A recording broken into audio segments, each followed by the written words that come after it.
ఉరవకొండలో ఎరితాత స్వామి గుడి ఉంది. ఎంతమంది తెలుసో కామెంట్ చేయండి, చూపిస్తా అయిపోయింది.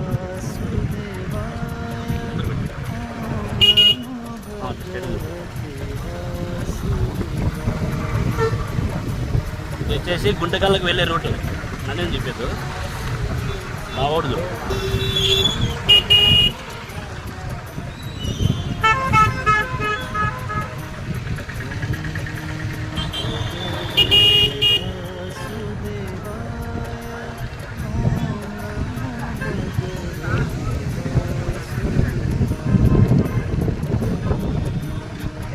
గుడి అది ఎదురు బసవన్న గుడి దగ్గరే గుడి స్టడీ పెట్టి ఇదే ఎదురు బసవన్న గుడి. ఈ గుడి పక్కనే ఉంటుంది ఎరితాత స్వామి దేవాలయం. చాలామంది చేలూరులో ఉందనుకుంటారు, కానీ మన ఉరవకొండలో కూడా ఉంది చూడండి.